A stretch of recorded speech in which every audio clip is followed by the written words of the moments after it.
Sephora just recently started carrying this line. It's called Violette Fr. I think it's supposed to stand for Violet French. The woman who founded the brand is a makeup artist named Violette Surratt. And I believe she's based out of France because everything in the line is like French names, French colors, French everything. I got the whole line. Not because they sent it to me, because I bought it. I bought everything. Something from every single category that they have because I wanted to test it out. I've seen this line aggressively promoted for so long on social media that when I saw it available at Sephora, I was like, okay, finally I'm going to try this. The packaging on this, it feels a little cheap. It really does. And to the point where like it kind of bothered me, but cheap packaging can be a good thing. Like these caps are just really thin, like thinner than normal. If you've held this, you know exactly what I'm talking about. The line doesn't really have any complexion products. Like they don't do foundation, concealer, powder. They mostly do like color products. So let's start with these blushes.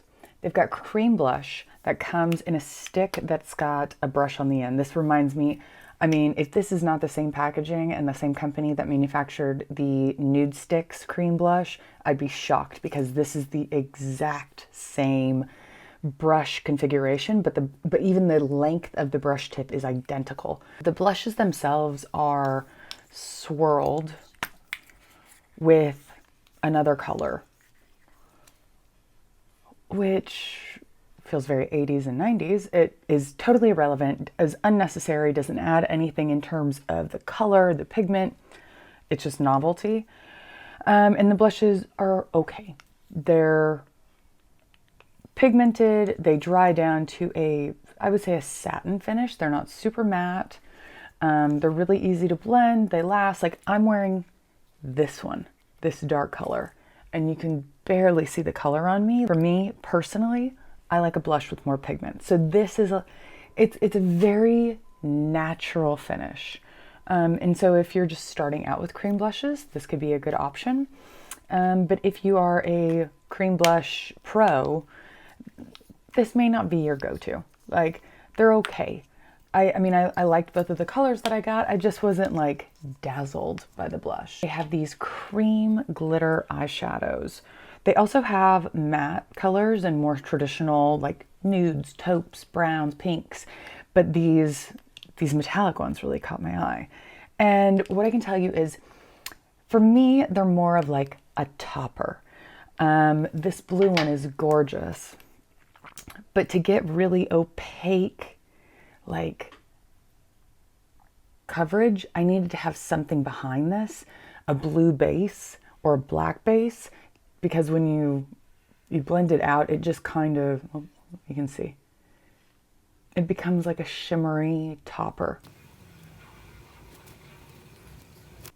Really easy to apply, very pretty, pigmented, shimmery, but not opaque. Like, really, truly, a shimmer topper is such a good description for this. Once they dry down, they seem to last pretty long. You get some good wear out of them, but it's not revolutionary. It's not like the most amazing liquid eyeshadow I've ever seen. Something like this, just adding it on the top of your eyelid, on top of eyeshadow on a night out, is very pretty. Like, I have no issues with them.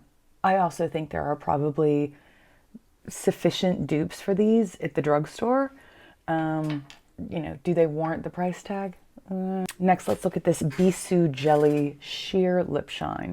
It's a clear outer layer with a pigment core.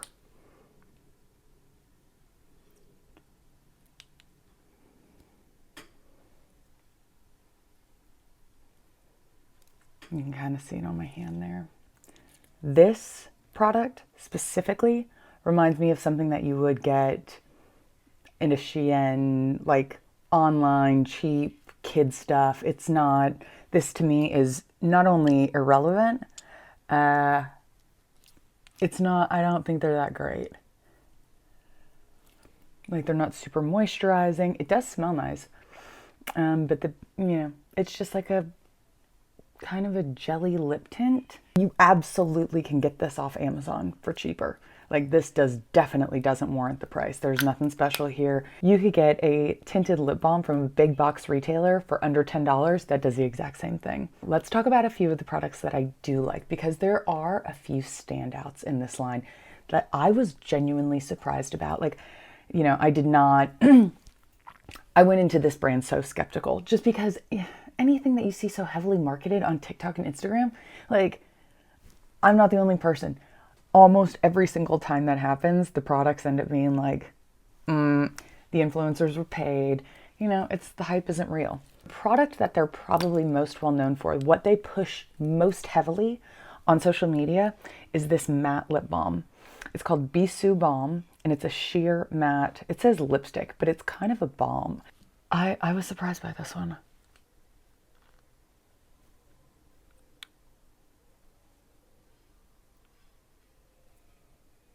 Not only do I love the way that it goes on, the finish is beautiful. It is a matte, it is balmy, so it's so comfortable on the lips, but it's not shiny. And it kind of, it's like my lips but better. I love it. I genuinely love this. I'm so surprised by it. This is in shade Bonbon Myrtile. It's gorgeous. I love it.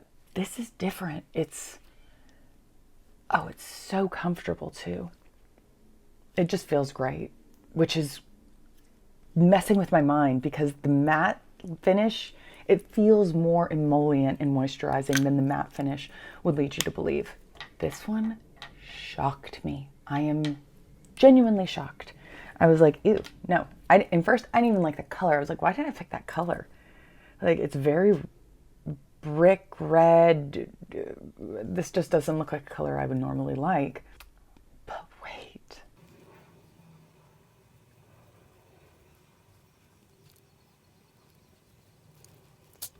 Oh my God. It's so pretty. This is their long-wearing liquid lipstick. Oh God, I can't see that at all. I think this is in shade cerise, which means cherry in French. Which would make sense, right? This is a very dark blue-based red. What I like about this is it's buildable. I was shocked. So I could put on a layer of like essentially lip liner on the outer perimeter. Let that sit, let it dry for a second. Like this is already dry. It dries very fast, but it doesn't have any of that alcohol burn down at all. It's the most comfortable long-wearing lipstick I have ever put on. It feels like this balm. It feels like nothing. And it wears beautifully. I don't know what kind of magic they have uncovered with this, but it is so nice. It has a similar texture if you tried the liquid lipstick from Rose Inc. Rose Huntington Whitley, the model, her line had liquid lipsticks. And at first those went on beautifully, but they don't have like great lasting power. This does. And so you could put on that outer perimeter, let it sit, then do another layer, and then do the inside, and you get like an ombre effect. Oh, it's delicious. Like, this is such a keeper. I'm so shocked at how good this liquid lipstick is. Yeah, and now it feels like nothing. There's a slight transfer right there, but more or less really nothing. So this is awesome. Next, they have a highlighter. Balm Shine Universal Highlighter. It looks fine on my hand. Like you can see right there. Like it's okay, but on the face, it disappeared. I couldn't see it at all. And like to do that is a little crazy because you're definitely going to mess your makeup on underneath. So for me, in general, this highlighter, there's just better highlighters. This doesn't make a lot of sense to me at all. They have this invisible bandage product, which feels like so out of left field with the rest of the product line. It has a twisting applicator, and then the product comes out, and this has got niacinamide in it. It's basically supposed to be like a sealant for acne or cuts, and you put it on and it's like a liquid bandage, goes on super liquidy, it dries. And when it dries, you can't really see it. It doesn't doesn't leave like a finish or like a weird film. I was surprised at how invisible this actually is. Do I think it's necessary? No. I think this is like an expensive, irrational, unnecessary product. I don't really see the point in it. And it has good ingredients in it. They're just in a weird format. Like, no, just no. They also have a perfume. It's a roll ball, like a roller top applicator. I think mine is broken. The roller doesn't work. Or maybe all of them, the rollers don't work very well, but it's okay because I got enough of the scent to know that like, this is a hard no for me. Scent is so personal, right? Like what someone likes, other people might find atrocious. For me, at first, this smells a little bit like a cocoa butter lotion. So like almost I like it at first, but then it goes like grandma floral. Yep. It's got like a weird floral powderiness to it that gives me grandma vibes. And then finally they have skincare. Now, the good thing about this, so like every other company in the world right now, they are hopping on the liquid moisturizer bandwagon. And that is what I'm calling all liquid moisturizer products. So the glazing milks, they're all the same. They're liquid moisturizers. So this one has good ingredients in it. And I love that they got the memo and they put it in a spray bottle because I hate putting liquid in my hands. It's just so wasteful and so messy. Like, it's just inelegant. That's what it is. So I love that this has got a spray top to it. However, it's so thin and there's so few emollient moisturizing ingredients in here. It's kind of blah. And then when you layer it with their barrier cream, it's okay. This is a watery or a more watery thin cream than what I typically like. It's very watery. So when I put them together, and layered them, it was okay.